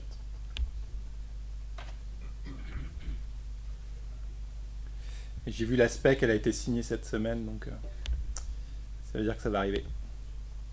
Voilà, vous allez avoir un truc comme ça en fait. Ça va être pour jouer avec l'accéléromètre. Vous allez pouvoir simuler votre position dans l'espace. Vous allez pouvoir simuler le multitouch aussi si vous n'avez pas de trackpad, si vous êtes sur Windows. Voilà. Donc ça va être un environnement un peu plus conséquent, adapté au mobile. Parce qu'aujourd'hui, c'est pas simple.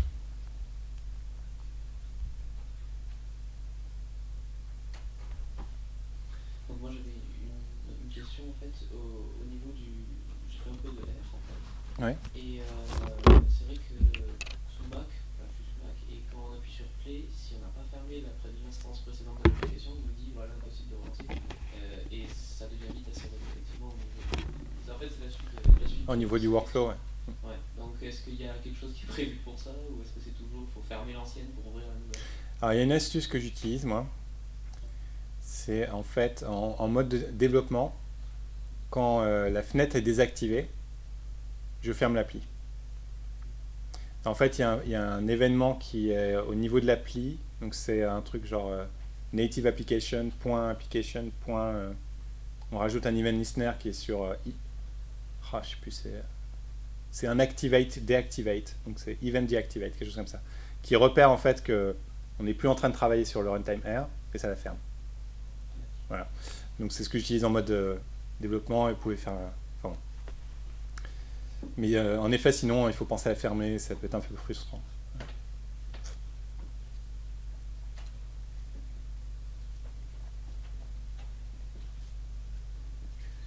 Je voulais savoir en termes de performance Ouais. entre Flex et le langage natif, donc Ouais. Cocoa ou Java sur Android. Est-ce que c'est vraiment équivalent, ou est-ce que il y a des choses quand même qui sont déconseillées à faire avec Flex, et on peut plutôt privilégier le langage natif Ouais, alors dès qu'on est sur des trucs avancés, réalité augmentée, etc., alors la Flex n'est pas prêt, hein. Après, si vous utilisez bien les composants qui sont optimisés pour mobile, que vous ne chargez pas des vieux composants MX, etc., vous aurez des bonnes performances, surtout avec Flex 4.6. Il y a un écart déjà juste en termes de scrolling, de transition entre les vues, entre la 4.5 et la 4.6 déjà qui est énorme. On ne peut pas dire que Flex de toute façon sera aussi bon que du natif parce que bon, c'est impossible quoi. Mais c'est juste une question de perception. C'est-à-dire que l'objectif qu'on a souvent c'est 40 fps, 40 images par seconde. On sait que si on est en dessous, ça fait un peu bizarre. Si on est au-dessus, l'œil il voit pas quoi, il accepte. Donc aujourd'hui Flex, dans les développements que je fais en tout cas, je suis à 40 images par seconde. Après il y a toujours des astuces, mais je me suis rendu compte que même des applis natives ramaient des fois parce qu'ils ne respectaient pas ces astuces. Donc il y a des trucs tout bêtes, par exemple quand vous scrollez une liste, il ne faut pas envoyer de requête réseau en même temps. Et c'est pareil sur Spotify, la première fois que vous lancez Spotify et que ça récupère le nom de vos playlists, et pourtant c'est un développement natif, la liste elle rame quoi, quand vous scrollez. Donc ça c'est plus des bonnes pratiques qu'il y a en général sur mobile. Par exemple sur iPad ou sur une tablette, quand on a cet espace-là, ça ne sert à rien de faire une liste sur tout l'espace. En fait, ce qu'il faut avoir conscience avec le Flash Player ou le Runtime R, c'est que pour du scrolling ou de l'animation, plus vous lui mettez de pixels, plus ça va ramer, quoi. Et donc très souvent, on se dit, bon allez, je mets une liste à 100%, même si c'est sur un iPad, on va dire, ah merde, c'est un peu saccadé, quoi. Mais en fait, souvent, ça ne sert à rien. C'est pour ça qu'il faut utiliser les split view navigator, on met la liste à gauche, on change la vue à droite, voilà. Donc il faut aussi réfléchir à une interface utilisateur qui va s'adapter à la résolution de l'écran, etc. Et petite question, par rapport aux performances sur des jeux Flash. Alors les jeux, c'est autre chose, hein. Alors, parce que moi c'est plutôt ma spécialité. Ah ok, super. Savoir, alors je vais. Alors, en tant que performance, alors, vous pouvez essayer Machinarium par exemple. Il y en a un autre qui est génial, je pourrais vous le faire essayer juste après, il s'appelle Age of Defender, c'est un tower defense en Flash qui est juste hallucinant. Et alors pour les jeux, c'est que le début. C'est-à-dire que déjà aujourd'hui, on peut avoir des perfs assez incroyables. Ce qui va arriver en fait en début d'année prochaine dans R, c'est le moteur 3D. Donc qui va vous permettre de faire de la 3D aussi sur tablette. Alors je ne sais pas si vous avez déjà vu le moteur 3D dans... Qu'est-ce que je pourrais montrer en démo 3D il n'y en a pas une, quelqu'un qui en a une en tête là? Il y a le site des Chinois. Ah non, je sais ce que je vais montrer. Voilà, c'est bien. Puis c'est un copain. Si je monte pas ça, alors là, il...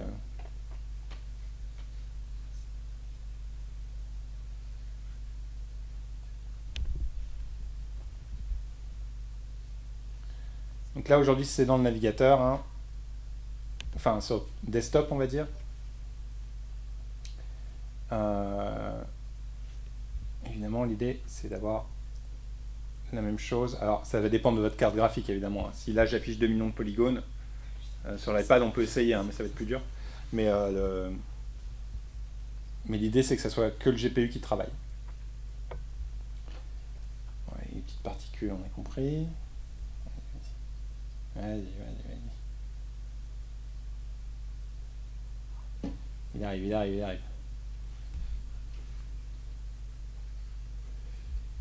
Okay. Donc là, c'est pas une vidéo, hein. Donc c'est un modèle 3D. Vous pouvez tourner autour, rapprocher. Voilà, on va changer la couleur de la carrosserie. Voilà. Tranquille, quoi. Voilà. On va ouvrir la porte, on va rentrer dedans.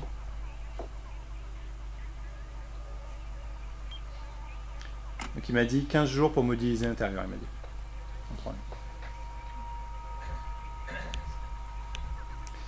Et puis à un moment on va faire, voilà, on va conduire. Donc là on est plus dans le jeu.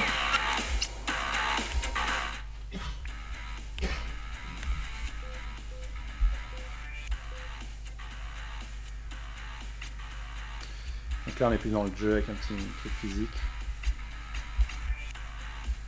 Voilà. On commence à avoir plein de jeux qui apparaissent, commence à avoir des portages de jeux Wii directement. Il y a Epic qui travaille sur Unreal en Flash. pour que vous puissiez jouer à Unreal Tournament en multiplayer directement sur Facebook contre vos amis. Enfin, pour le jeu, il va y avoir des gros délires. Donc ça, c'est le premier truc à suivre. Mais ça, faut avoir des compétences 3D. C'est déjà autre chose. Par contre, ce qui est cool, c'est qu'il y a un nouveau truc qui arrive, qui s'appelle Starling, qui va être aussi, on dit, un énorme succès sur tablette. Donc, Starling, Flash Game. Alors, ouais, je sais pas.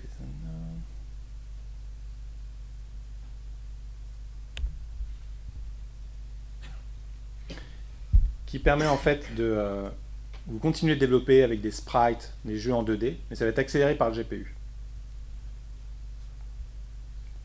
Et là, vous allez voir que c'est pas la même histoire. On ne reconnaît pas Flash. Hein. Bon, la première fois, on dit qu'est-ce qui se passe. Alors celui-là, il est cool parce qu'il est open source. C'est pas le jeu de l'année.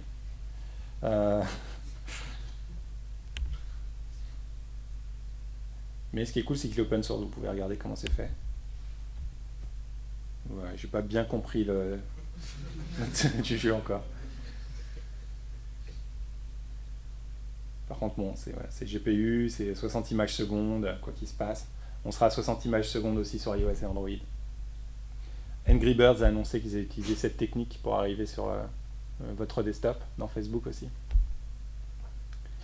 Donc ça, c'est un premier petit délire. Juste pour montrer un autre délire, je crois qu'il y a un peu plus de particules.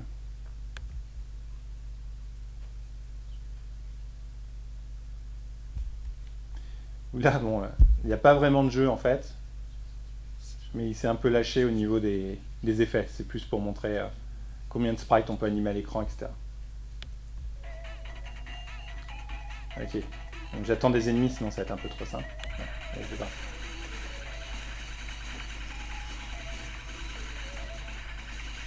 Et là, je perds un peu en perf parce que j'ai le vidéoprojecteur en fait, donc plus magique. Okay. Donc on peut pas perdre, hein. Donc, on peut y aller. Pour les bourrins. Mais ça montre un petit peu. Et on programme pareil, hein. Sprite, new sprite, machin et tout. Sauf que c'est accéléré par le GPU. Et il commence à y avoir des essais dans la communauté d'utiliser du flex accéléré avec du Starling et tout. Il y a des trucs marrants qui vont arriver.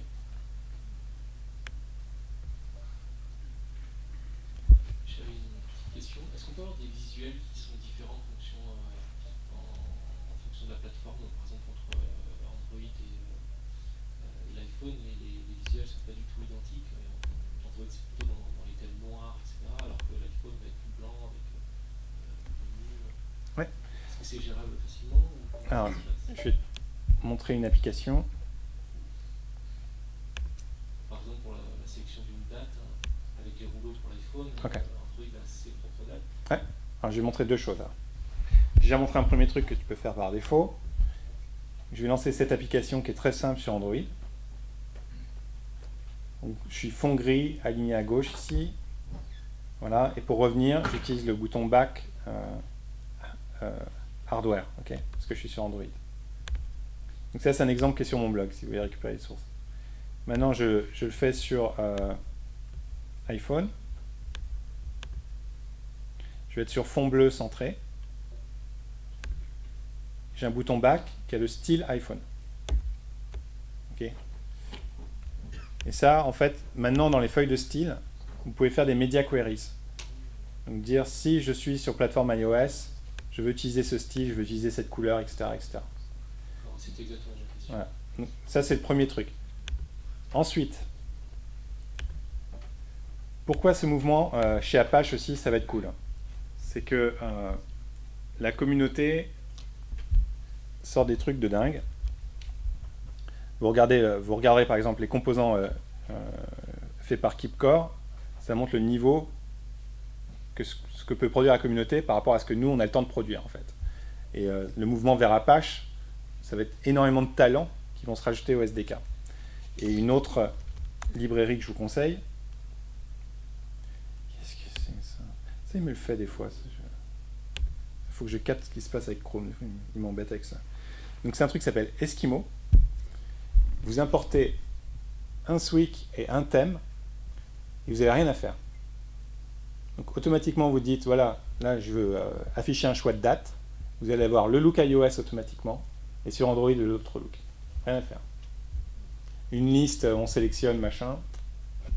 Je sais pas, je pourrais jouer leur petit truc là, et j'imagine qu'il y a une démo à un moment.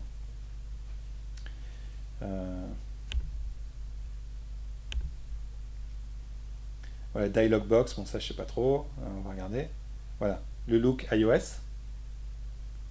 Et le même code sur Android, hop, le look Android. Donc ça c'est un exemple simple.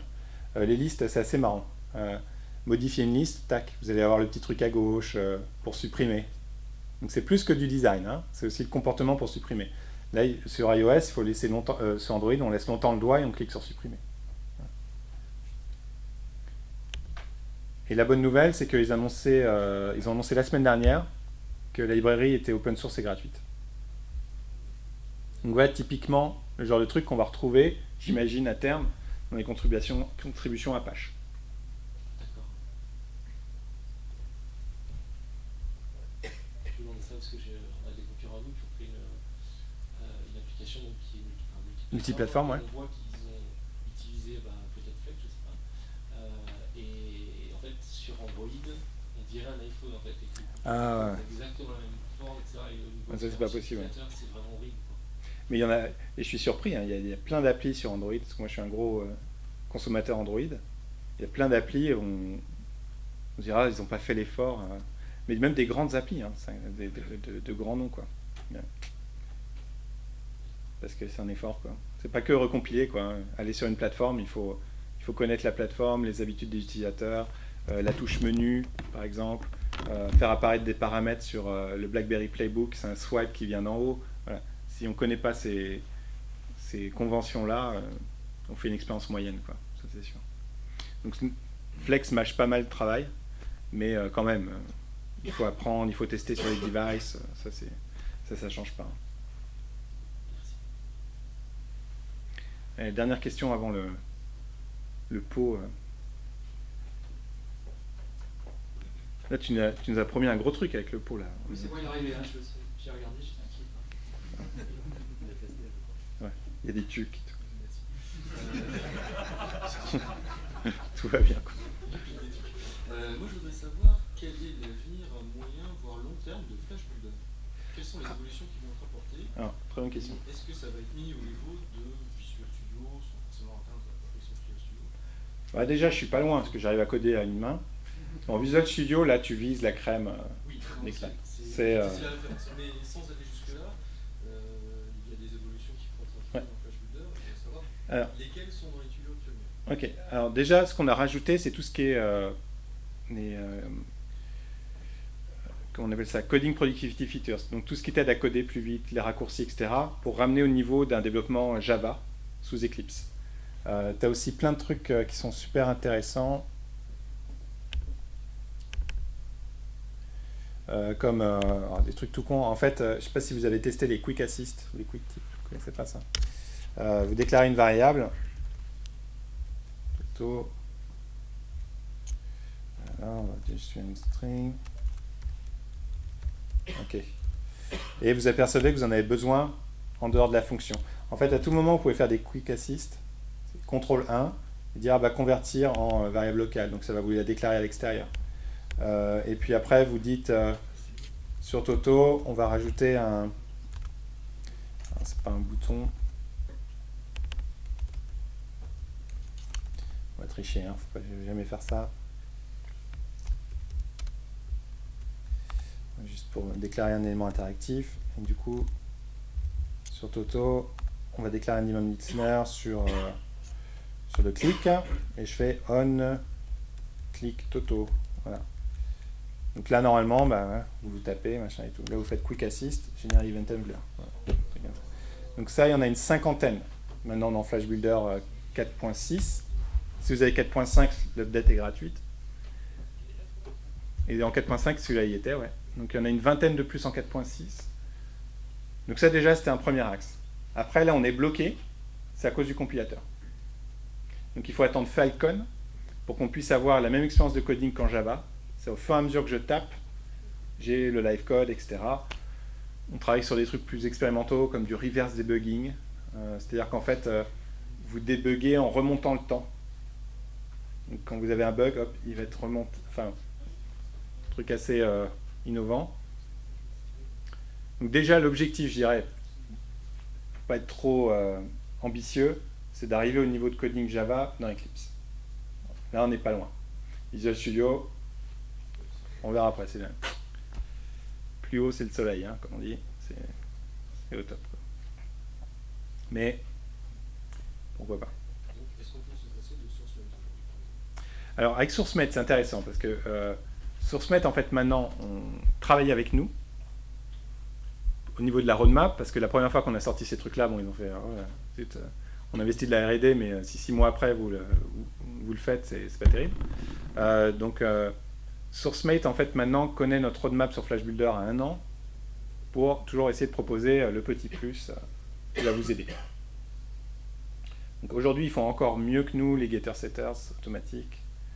2-3 petits trucs de refactoring, même si ça a été maintenant implémenté quand même. Mais ils ont toujours un petit plus. Mais, donc c'est à vous d'estimer s'il y a des choses indispensables dans SourceMate ou pas. Qui utilise autre chose que Flash Builder? Il y en a d'autres. Tu utilises quoi? Flash Develop parce que tu es plus S3. Ouais, Flash Develop c'est pour les hardcore S3, c'est bien. Ah ouais, c'est normal. C'est normal. Par contre, j'avais un petit problème aussi sur Android. Ouais. Il y a des problèmes d'affichage sur les filtres. Ouais. C'est toujours le cas. Sur les filtres, quand tu es en mode GPU, non? Des contours. Ouais. Ah bon? Les contours, ça n'affiche pas. Par exemple, si je veux faire un effet de bordure sur un truc, Ah, c'est bizarre. Alors, il faut que tu regardes ton mode de rendu alors. Est-ce que tu es en CPU ou GPU? Il n'y a que ça qui peut provoquer. Parce que... Ouais. Il n'y a que ça qui peut provoquer. Alors, pour le jeu, je te conseille un guide PDF qui s'appelle Optimisation pour Flash Mobile. Je ne sais pas si tu as vu, ça a été rédigé par Thibaut. Et il est en français aussi. C'est 60 pages de conseils, justement, et ça traite des effets sur les bitmaps, comment s'en sortir, du pooling, enfin, ce genre de technique dans le jeu. Et tu fais du bleating, de genre de trucs comme ça ou... Oui, ben en fait, j'utilise un moteur Flashpunk. Flashpunk? Ah, je connais pas Flashpunk. C'est un framework en fait, qui permet de faire justement qu'on optimise tout ce qui est bitmap et tout ça. Ah, ok, cool, avec des sprite sheets, tout ça. Voilà. Cool. Et regarde Starling. Enfin, là, t'es pile dans la cible de Starling. Pile. Donc, ça va être vraiment fun, ça.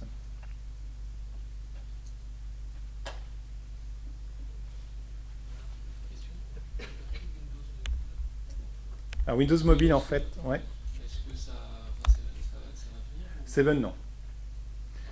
Pour une raison simple, c'est part de marché. C'est-à-dire qu'en fait, c'est un tel investissement R&D de porter R sur une plateforme qui a moins de 2% de part de marché. Sans, ouais, Oui, pas, pour l'instant, pour l'instant. Dès que ça décolle, on sera là. Voilà. Non, mais, clairement, on parle beaucoup avec Microsoft. On n'est pas du tout dans un... Il n'y a pas de mur ou de trucs. Donc on leur a dit très honnêtement, ils ont dit oui, bien sûr. Même eux, ils admettent, hein, vous leur dites... même l'autre jour, comment il s'appelait Steve Ballmer, il l'a dit à la je ne sais plus quelle conférence, quoi. Bon, sur mobile, on n'est pas encore là. Par contre, on pense que Windows Mobile 8 va être un gros succès. Ça y est, quand même très très forte chance, de très gros indicateurs. Le partenariat avec Nokia, bon, maintenant il y a des choses qui montrent que ça va marcher. Et des produits aussi qui vont lancer, qui montrent que ça va marcher. Donc là, on sera là. Ouais, c'est pas lié à un blocage. Voilà. Alors juste, dernière démo avant le pot. Qui est un développeur de jeux dans la salle, il y en a plusieurs. Il y a un moteur de particules dans Starling aussi. Ça, c'est du flash, là. Accéléré par le GPU. Et ça utilise un standard de particules utilisé dans le jeu. Donc, si vous voulez rajouter une petite traînée de fumée, un petit truc à vos jeux, voilà, ça coûtera rien. Et ça se passera bien à 60 FPS aussi.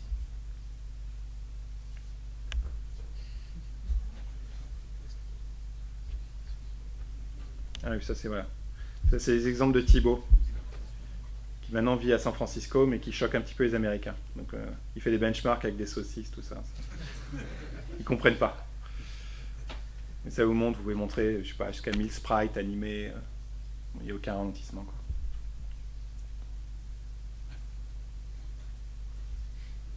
Il y a des gros jeux qui arrivent. Et il y a Unreal qui commence à diffuser des vidéos de son portage en Flash. C'est hallucinant, quoi. Hallucinant. Le CTO de Epic, qui développe Unreal, a dit que le rendu en Flash est meilleur que sur console. Donc bon, faut avoir la carte graphique, hein, bien sûr. Mais quand même, quoi. C'est cool, quoi.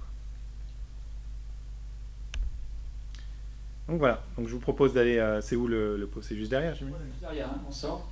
Ok, comme ça on continuera la conversation. Et puis voilà. Merci.